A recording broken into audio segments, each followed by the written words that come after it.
Des sports, Amélie Oudéa-Castéra.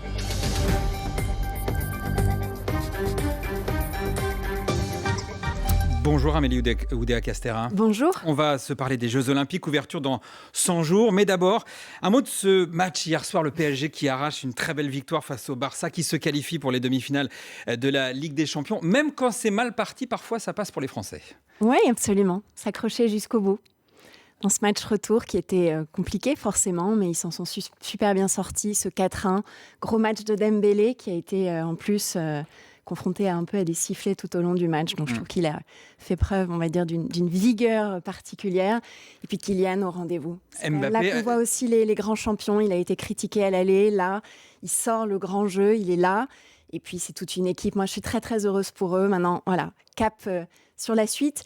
Il y a en plus, voilà, dans la perspective de jouer le Borussia Dortmund, une opportunité. Il faut qu'ils soient bien concentrés. On sera avec eux le 30 avril, le 7 mai au retour. Et on a envie d'y croire. Un peu plus de 30 ans après, on a envie de se dire que 30 un ans nouveau après, club c'est-à-dire français, 30 ans après l'Olympique de Marseille, oui, qui pour le jamais moment les est premiers. toujours le premier club. Et voilà, c'est chouette Juste qu'il un mot se passe. de Mbappé qui a fait un doublé hier soir. Ce serait une grosse perte s'il quittait Paris ?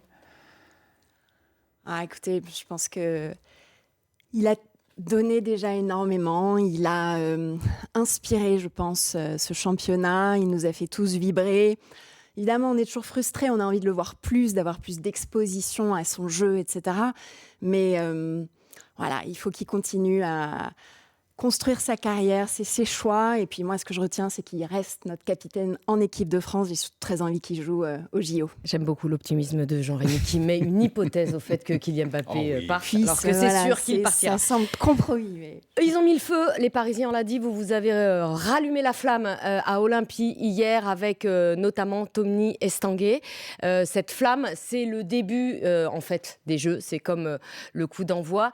Est-ce qu'on a enfin besoin de ça sur notre territoire pour emballer un peu le public français? Parce que pour le moment, c'est un peu mou.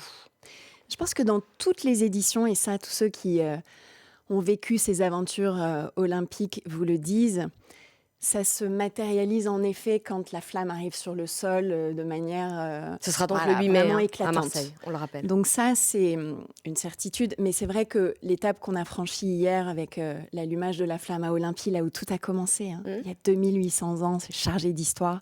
C'est d'ailleurs une belle cérémonie. Il y avait à la fois de l'élégance, de la sobriété. Et puis, c'était chouette aussi de voir Laure Manodou, notre première relayeuse, qui a récupéré comme ça la flamme de notre sportif grec, champion d'aviron. Ce torch kiss, comme l'appellent les Anglais, là, cette première rencontre entre les deux flammes, ce passage, et puis la perspective. Voilà, maintenant, la flamme va circuler pendant une dizaine de jours, pendant 10 jours, à travers la Grèce. Ces liens entre la France, la Grèce, puisque nous, on a cette histoire très particulière avec les Jeux, on les a réinventés dans cette ère moderne. Et puis, le 26, moi j'y serai, à Athènes, au Pirée, la flamme qui va monter à bord de ce magnifique trois-mâts qui est le Belém, qui va suivre ce périple dans la Méditerranée, et puis une arrivée qui s'annonce assez grandiose à Marseille le 8 mai. Il y aura à peu près 150 000 personnes. Les équipes localement sont extrêmement dans les préparatifs. Ça va être magnifique, une grande parade nautique, un concert, beaucoup de fêtes. Et derrière, ça marque le coup d'envoi, en effet, de cette traversée dans plus de 450 villes de France. Avec 68 étapes, le parcours de la flamme dans des lieux emblématiques en métropole et en outre-mer, ce sont des lieux qu'il va falloir sécuriser. Est-ce que vous avez des craintes d'action d'activistes, par exemple, sur le parcours de la flamme ? Tout a été, je pense, extrêmement bien anticipé. Sous la houlette de Gérald Darmanin, il y a vraiment un dispositif de sécurisation de ce relais qui est très poussé. Je pense même d'ailleurs inédit, on peut le dire. Donc, une anticipation des différents types de menaces, leur analyse, mais surtout derrière la définition de tout un dispositif de sécurité avec une bulle de sécurité autour du ou des porteurs de la flamme, parce qu'il y aura aussi des relais collectifs. En fait, très concrètement, des policiers qui vont courir. 18 policiers, gendarmes qui seront en civil pour entourer le ou la porteur de flamme. Et puis autour, un convoi d'à peu près 115 forces de sécurité intérieure, puis des unités de force mobile à l'avant, à l'arrière. Il y aura même des équipes du GIGN qui seront positionnées si besoin en était, et un concours des services de police départementaux, de la police municipale, une anticipation d'itinéraire bis si jamais il devait y avoir des difficultés. Donc je pense qu'on est vraiment prêt. Donc les images, à ce que comme ce on avait vu, soit magnifique. on se souvient à Paris en 2008, la flamme pour Pékin à l'époque, qui avait été perturbée par des manifestants pro-tibétains. Ça, on ne devrait pas le revoir. On sait toujours qu'il peut y avoir ce risque-là. Et nous, notre travail a été de l'anticiper au maximum. Un énorme travail a été fait, encore une fois, par toutes les équipes du ministère de l'Intérieur et les préfets localement en lien avec les élus locaux. Moi, je veux rendre hommage vraiment à tous ces élus à travers les plus de 65 départements ou territoires qui sont mobilisés pour ce relais et qui se réjouissent vraiment de la perspective de voir ce parcours de la flamme. Donc, on a anticipé les choses, on sera très réactif. Le risque zéro n'existe pas, mais on a tout fait pour qu'il y ait à la fois la sécurisation de ce relais et la capacité à le vivre. La France est magnifique, on va voir des paysages absolument incroyables. C'est un peu comme un Tour de France, en fait. C'est des un peu endroits comme le Tour de incroyables France de notre patrimoine culturel, mais Madame la naturel, ministre, juste quand historique. même, sur la sécurisation, on sait aujourd'hui que 97% des contrats avec les sociétés privées ont été signés par les organisateurs, sauf que une fois qu'on a signé un contrat, ça ne veut pas dire qu'on a les bras qui sont formés. Là, il y a en gros 10 000 agents qui ont été formés. Il en faut 22 000. Comment on fait là ? Est-ce qu'on sera dans les temps parce que ça va commencer, y compris sur certains moments du relais de la flamme. Là-dessus, on a mené vraiment en équipe un énorme travail. Il y a déjà 18 000 entrées en formation, 10 000 recrutements qui ont été sécurisés. On a rehaussé nos objectifs de manière aussi à, on va dire, pallier le risque qu'on appelle de no-show, qui n'est pas de présentation le jour J. Mais on est complètement en ligne avec notre plan de charge. On travaille beaucoup avec les équipes de France Travail pour justement sécuriser que tous ceux qui arrivent sur cette filière puissent être bien alloués en priorité aux entreprises qui sont attributaires des marchés du comité d'organisation. Donc, il n'y a pas de raison de s'inquiéter. Maintenant, chaque semaine compte. Et moi, je lance un appel à tous ceux qui ont envie de rejoindre ces filières. On travaille aussi envers la population, avec la population étudiante. On travaille avec des bénévoles. Il y a encore des places à prendre, il y a encore des emplois à pourvoir. On travaille avec des jeunes en service civique. On travaille avec les jeunes qui sont aussi dans les filières de la sécurité privée, en BTS, en CAP. Donc, on fait en sorte qu'il y ait vraiment tous ces viviers qui viennent pour qu'on soit parfaitement au rendez-vous des volumes, des effectifs. Mais pour l'instant, pas d'inquiétude. On connaît nos besoins. On aura en moyenne besoin d'à peu près 18 000 agents de sécurité privée quotidiens, des pics à 22 000. On sera au rendez-vous. Amélie Oudéa-Castéra, ministre des Sports, des Jeux Olympiques et Paralympiques. On se retrouve dans un instant. Il est 8h40, le fil info. Pour l'heure, c'est Mathilde Romagnan. Présentation ce matin du programme de stabilité en Conseil des ministres. Le gouvernement doit trouver 10 milliards d'euros d'économies cette année face à un déficit public de 5,1%. L'exécutif qui promet que cela n'entraînera aucune hausse d'impôts. Grâce aux pluies du mois de mars, la situation des nappes phréatiques est globalement satisfaisante en France, selon le Bureau de recherche géologique et minière. L'an dernier, à la même période, 75% des niveaux étaient sous les normales. Seules les nappes du Roussillon sont à des niveaux très bas. La préfecture des Pyrénées-Orientales qui alerte d'ailleurs sur un fort risque d'incendie jusqu'à demain soir en raison d'une tramontane pouvant atteindre les 100 km/h par endroit.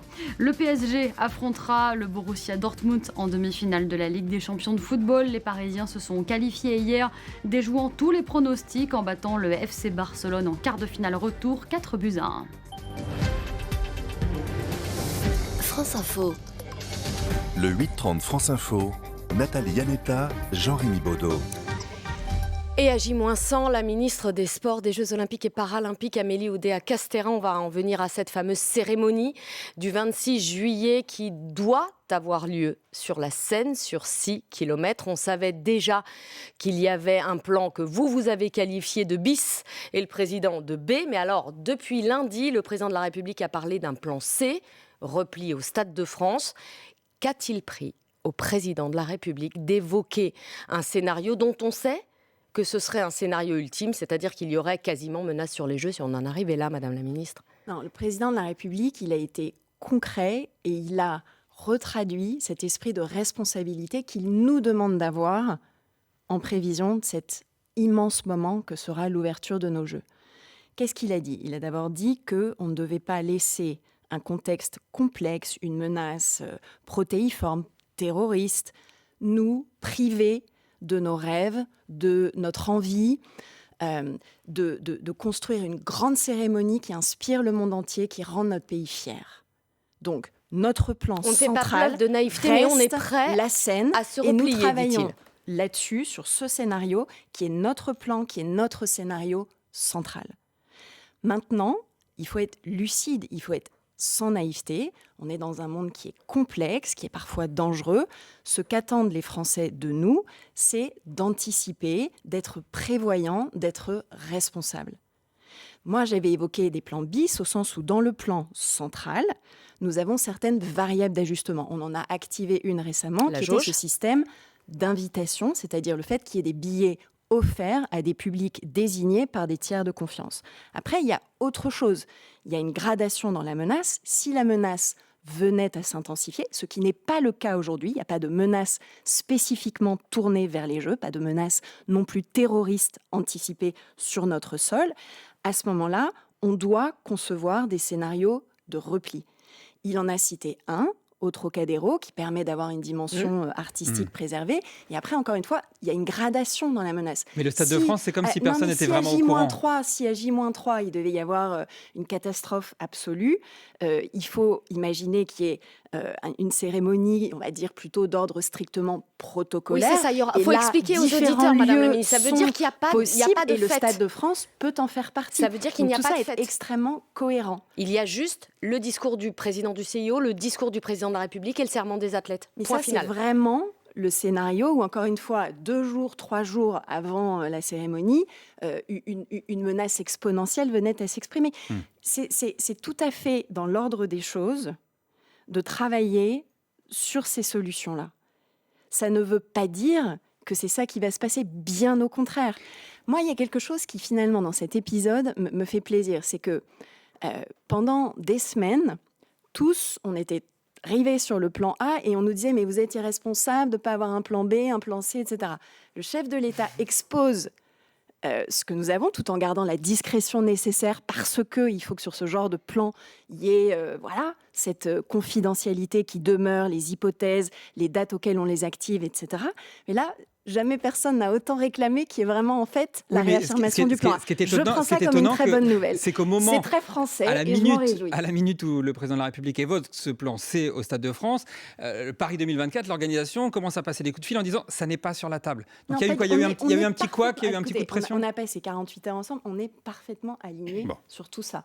Un plan central, en responsabilité, la conception de plans de repli alternatifs avec des gradations et donc différents lieux correspondant à ces gradations de la menace et aux dates auxquelles ces menaces verraient le jour. Encore une fois, ça n'est pas le scénario aujourd'hui central dans lequel on se passe. Pour l'instant, on est rivé sur cette cérémonie sur la scène qui promet d'être grandiose.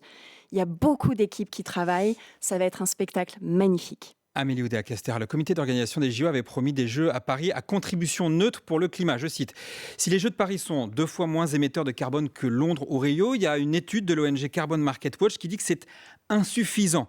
Est-ce qu'on aurait pu faire plus pour avoir des Jeux plus vertueux ?» Là encore, arrêtons de voir le verre à moitié vide. En l'occurrence, elle dit, c'est très bien sur les infrastructures, écoutez, quasiment tout était là. On s'est engagé la nourriture, ce sont à des produits diviser par français. 2 l'empreinte. Personne ne l'a jamais fait. Ça va être les Jeux les plus écologiques de l'histoire. C'est des progrès considérables. D'abord, la sobriété qui est au cœur du concept des Jeux, puisqu'on a 95% des infrastructures qui sont éphémères ou déjà existantes, ce qui éloigne de très loin tout le spectre des éléphants blancs et des constructions qui seraient salué par extrêmement l'ONG d'ailleurs. consommatrices en carbone. Ensuite, il y a toute une série de choses qui ont été faites. Je pense notamment au fait que tous les sites soient raccordés au transport en commun, 100% d'entre eux.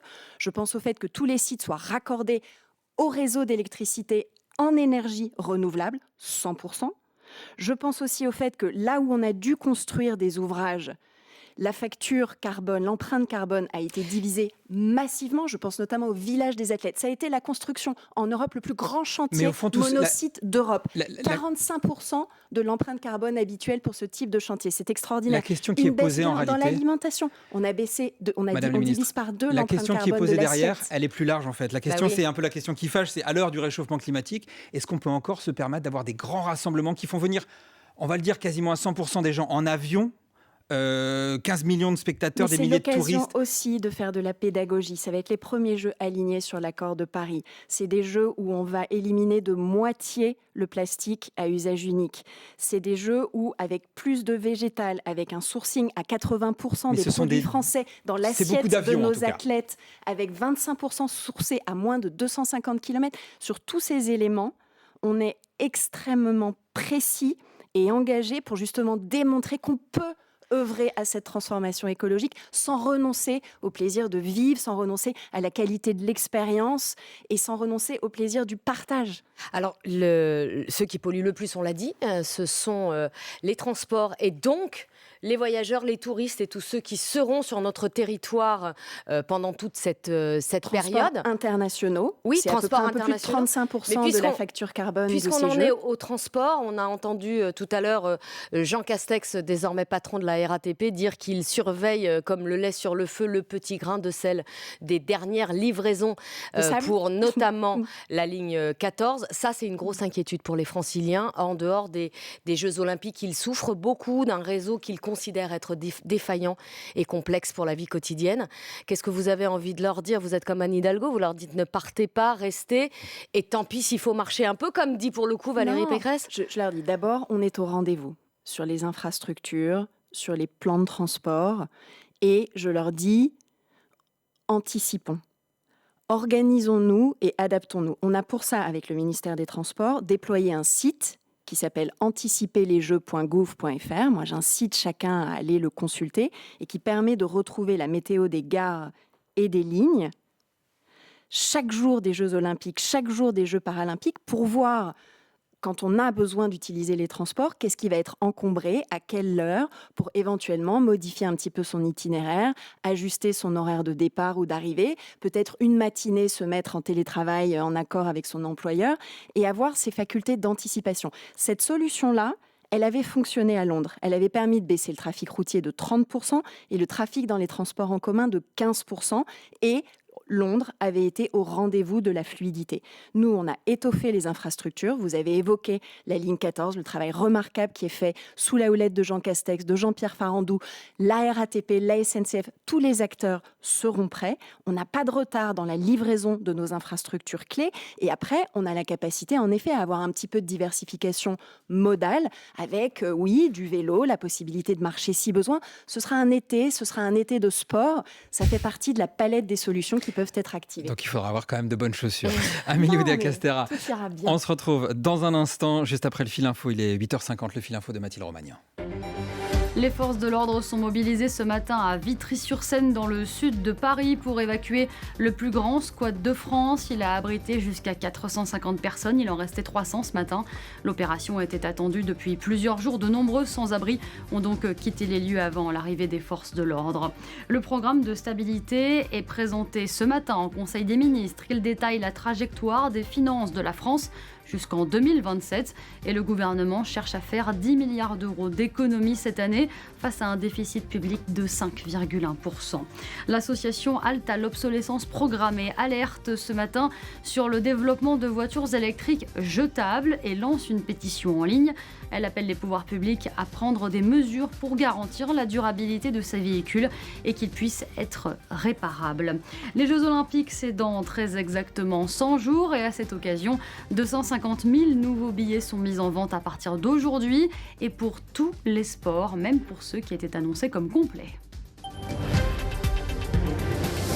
France Info. Le 8h30 France Info, Nathalie Yanetta, Jean-Rémy Baudot. Et la billetterie, Madame la ministre Amélie Oudéa-Castéra, c'est effectivement une réouverture aujourd'hui pour une remise en ligne de 250 000 billets. Vous entendez toujours cette éternelle critique de c'est trop cher, c'est pas des jeux populaires, etc. Alors je vais vous laisser répondre sur le côté populaire, mais objectivement l'inquiétude, elle se situe plutôt sur la billetterie paralympique. Est-ce qu'on risque d'avoir des stades vides fin août à Paris ? Non. Alors d'abord sur la billetterie olympique, il y a cette belle relâche ce matin de 250 000 vous appelez ça une relâche. Nouveaux C'est-à-dire billets. Que vous aviez fait de la rétention, vous les rendez. Non, mais voilà, il faut phaser les choses, c'est bien, ça fait partie des étapes. On a 50% des billets qui vont être mis en ligne à partir de 10h ce matin à 100 € ou moins. Et on a même 20 000 billets à 24 €.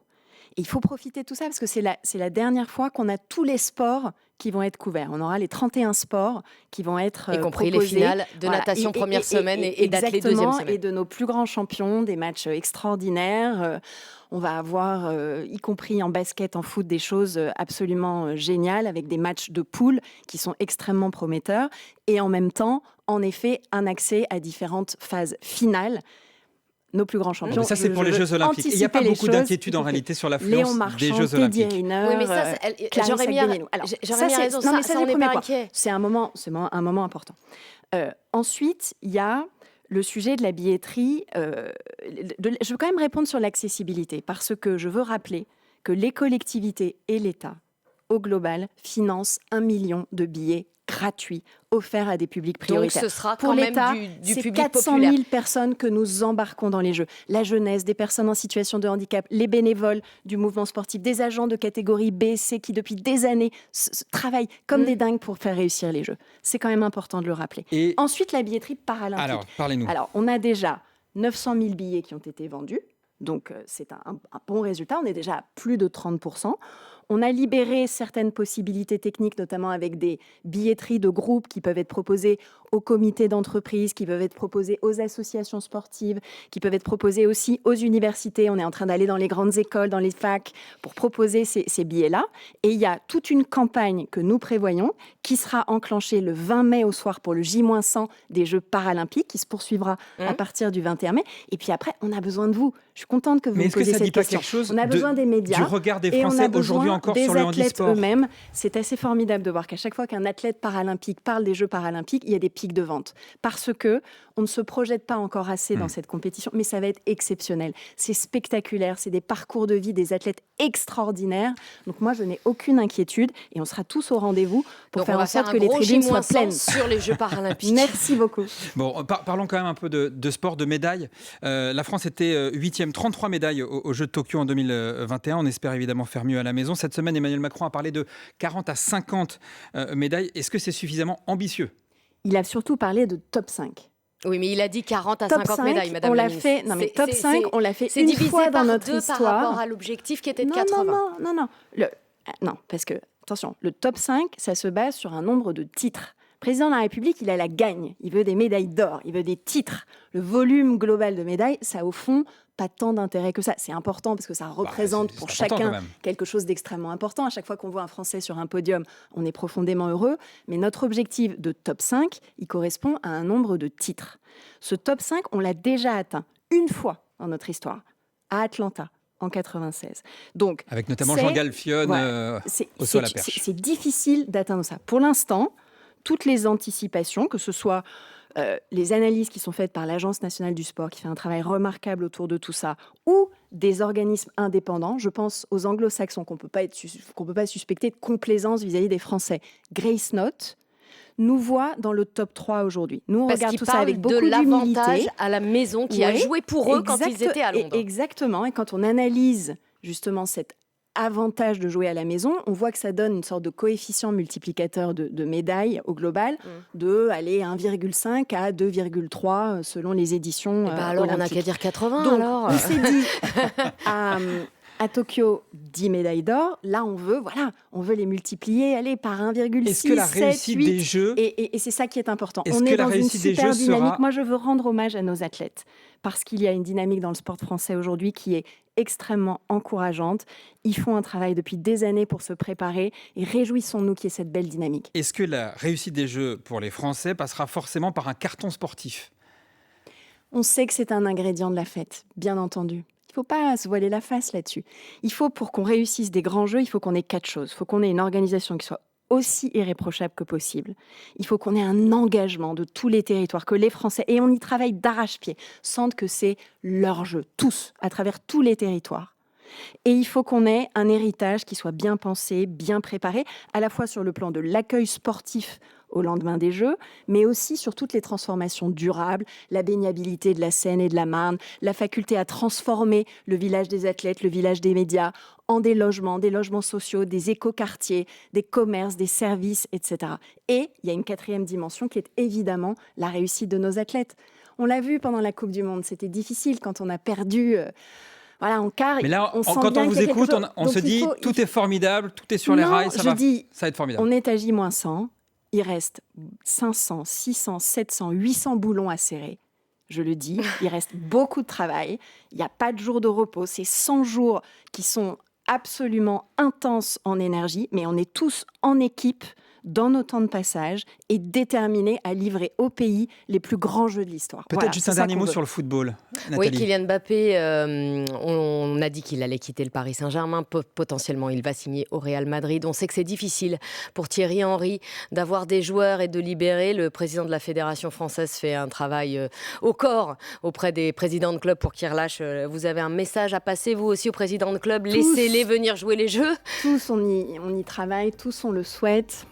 Le président de la République a aussi dit sa détermination sur le sujet. Moi, j'ai adoré ce qu'a dit Thierry Henry. Thierry Henry nous a dit, voilà, vous savez, c'est comme des enfants face à un rêve. Il faut parfois les laisser réclamer 10 fois et puis à la 11e, on accepte. Alors on tente. Une drôle d'éducation parentale. Merci beaucoup Amélie Oudéa-Castéra, ministre des Sports et des Jeux Olympiques et Paralympiques, d'avoir été sur France Info à l'occasion de ces 100 jours avant la cérémonie d'ouverture. Merci beaucoup Nathalie Niaïta Merci, c'était un plaisir Jean-Rémy. Accompagné pour cette interview. On se retrouve dans un instant avec les informés de Renaud Dely. On parlera notamment finances publiques.